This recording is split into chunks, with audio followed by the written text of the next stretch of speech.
მოახერხებენ თუ არა ევროპელი ლიდერები უკრაინის მხარდაჭერის კონკრეტულ გეგმაზე შეთანხმებას. უკვე რამდენიმე საათია ბრიუსელში ლიდერთა სამიტი მიმდინარეობს. დისკუსიის მთავარი თემა რუსეთის აგრესიისგან უკრაინის მხარდასაჭერად ფინანსური რესურსების მოძიებაა. ამერიკული დახმარების შეწყვეტის პირობებში ევროკავშირი უკრაინასთვის უკანასკნელი იმედი, საჭირო ფინანსების მიღების რეალური წყარო კი ომის შემდეგ ევროპაში გაყინული რუსული აქტივებია. თუმცა ამ იდეას არაერთი მოწინააღმდეგე ჰყავს. პირველი ბელგიაა, ქვეყნის პრემიერ-მინისტრი რუსული აქტივების უზრუნველყოფით უკრაინისთვის ეგრეთ წოდებული რეპარაციული სესხის გამოყოფას იმ ბატის დაკვлас ადარებს, რომელიც ოქროს კვერცხებს დებს. ევროკომისიის გეგმას ეწინააღმდეგებიან იტალია, მალტა, ჩეხეთი და უნგრეთის. მომხრეთა შორის ყველაზე აქტიური გერმანია. ფრიდრიხ მერცი ევროპას ერთიანი და ძლიერი პოზიციის დაფიქსირებისკენ მოუწოდებს, წინააღმდეგ შემთხვევაში კი ბრიუსელის იმიჯისთვის კატასტროფულ შედეგებს პროგნოზირებს. ევროკავშირში მიმდინარე განხილვების პარალელურად საპასუხო ზომებით იმუქრება რუსეთი. საყურადღებოა ევროპულ მედიაში გავრცელებული ინფორმაცია, რომლის მიხედვითაც რეპარაციული სესხის ყველაზე გავლენიანი მოწინააღმდეგე ამერიკის შეერთებული შტატებია, რომელსაც რუსული აქტივების გამოყენების საკუთარი გეგმა აქვს. ლევან ახალაია დეტალებით.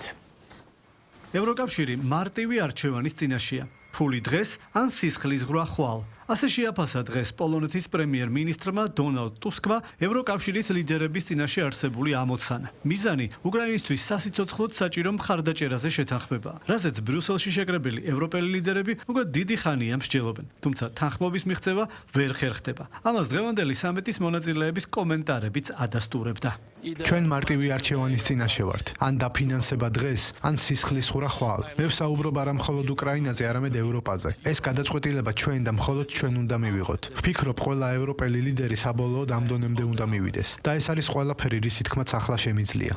ევროპული საბჭოს ეს სხდომა გადამწყვეტ დროს იმართება. ამ სხდომაზე ჩვენ გვაქვს ერთი მთავარი მიზანი: მშვიდობა უკრაინისთვის, მშვიდობა სიძლიერის გზით და ამისთვის უკრაინას სჭირდება მომავალი 2 წლის დაფინანსების უზრუნველყოფა. იქნება ინტენსიური დისკუსიები. ჩვენ უნდა ვიპოვოთ დღეს გამოსავალი. საბჭოს პრეზიდენტმა თქვა და მე მას მხარს ვუჭერ, რომ ჩვენ არ დავტოვებთ ევროპული საბჭოს სხდომას უკრაინის დაფინანსების გადაწყვეტილების გარეშე. უკრაინას მომდევნო 2 წელიწადში 135 მილიარდი ევრო სჭირდება. ევროკავშირს 90 მილიარდის გამოყოფა სურს. ვარიანტი კი სულ ორია. ევროკავშირის წევრებმა ეს თანხა ერთად უნდა ისესხონ, ან შეათანხმონ ევროპაში გაყინული რუსული აქტივების გამოყენება. პირველი ვარიანტი ერთსულოვნებას მოითხოვს, რაც გამორიცხულია, რადგანაც რამდენიმე ევროპულმა ქვეყანამ უკვე თქვა უარი ამ იდეაზე, მათ შორის იტალიამ და უნგრეთმა. ამიტომ რჩება მეორე ვარიანტი, რუსული აქტივების გამოყენება, რისთვისაც ევროკავშირის წევრების უმრავლესობის დასტურით საკმარისია. თუმცა მთავარი მაინც ბელგიაა, სადაც რუსეთის აქტივების უდიდესი ნაწილი 180 მილიარდზე მეტი ინახება. ბრიუსელში სამიტის დასაწყისში კომპრომისი ჰორიზონტზეც კი არ მოჩანდა. მთელი ეს იდეა სისულელია. ორი ქვეყანა ერთმანეთთან ომშია. ეს არ არის ევროკავშირი, ეს რუსეთი და უკრაინა და ვიღაცას, ანუ ევროკავშირს სურს აიღოს თანხა ომში მყოფი ერთ-ერთი მხარის ფული და მისცეს მეორეს. ეს პირდაპირ ომისკენ მარშია. ასე რომ ბელგიის პრემიერ-მინისტრი მართალია. ჩვენ არ უნდა გავაკეთოთ ეს.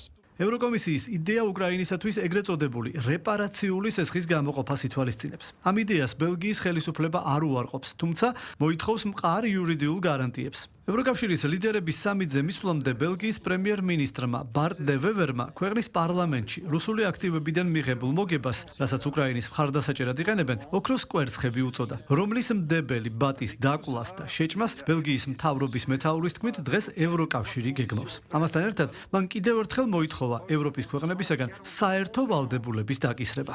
სიტყვიერი დაპირებები არაა საკმარისი. ვალდებულებები უნდა იყოს წერილობითი და შესასრულებლად სავალდებულო. მეორე პირობაა, რომ რისკი უნდა იყოს სრულად გაზიარებული, მათ შორის ბელგიის სახელმწიფო პოტენციური პასუხისმგებლობის კუთხით. რუსეთთან ორმხრივი საინვესტიციო ხელშეკრულების შესაბამისად, რომელიც დღესაც მოქმედებს. ჩვენ თუ გადავხდებით, სხვებიც უნდა გადახდნენ. ეს ნიშნავს სანდო და სამართლიან გამოსავალს, რომელიც უნდა გაცდეს ბელგიას, უნდა გავრცელდეს სხვა ქვეყნებზეც, სადაც რუსეთის გაყინული აქტივები ინახება. ბელგიის პრემიერ-მინისტრის გადარწმუნება დღეს ბრიუსელში ჩასულმა უკრაინის პრეზიდენტმა პირადადაც სცადა. თუმცა როგორც ზელენსკი ამბობს, შეძლო თუ არა ეს ძნელი სათქმელია. უკრაინის პრეზიდენტის განცხადებით, თუ ევროპელი ლიდერები შეთანხმებას ვერ მიაღწევენ, უკრაინა მომავალ წელს 50 მილიარდი ევროს დეფიციტის წინაშე აღმოჩნდება. ხოლო გამარჯვებული იქნება რუსეთი, რომელიც ფსონს ტრადიციულად ევროკავშირში არსებულ განხეთქილებაზე დებს. ზელენსკის თქმით, მისთვის ისიც ცნობილია, რომ კრემლი სხვადასხვა ქვეყნების დაშინებასაც ცდილობდა. იმიტომ რომ ეს ნამდვილად საფრთხეა. რა საფრთხეა? ნამდვილად იქნება 45-50 მილიარდი დეფიციტი. დეფიციტი შეიძლება მეტიც იყოს. ზუსტად არ ვიცი, როგორ განვითარდება მოვლენები მომავალ წელს. ყველაფერს ვაკეთებთ, რომ ომი უახლოეს მომავალში დასრულდეს.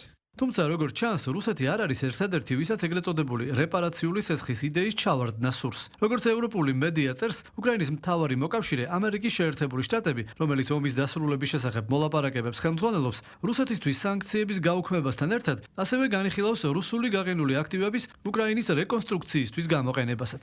იმ შემთხვევაში კი თუ უკრაინა რეპარაციულ სესხს მიიღებს, კიევი თავად გადაწყვეტს საით მიმართოს ეს ფული. შესაბამისად, როგორც მედია წერს, ვაშინგტონი ევროპაში თავის მოკავშირე ქვეყნებს მოუწოდებს დაბლოკონ ევროკომისიის წინადადება. თავის მხრივ რუსეთის ცენტრალურ ბანკში უკვე განაცხადეს, რომ მისი აქტივების უკანონო გამოყენების შემთხვევაში ზარალის ანაზღაურებას ევროპული ბანკებისაგან მოითხოვენ. ასეთ სიტუაციაში ევროპელი ლიდერების შეთანხმების პერსპექტივა სულ უფრო ბუნდოვანია. თუმცა როგორც ბრიუსელში თქვეს, ლიდერების სამიტი გაგრძელდება იმდენ ხანს, ვიდრე შეთანხმება არ იქნება მიღწეული.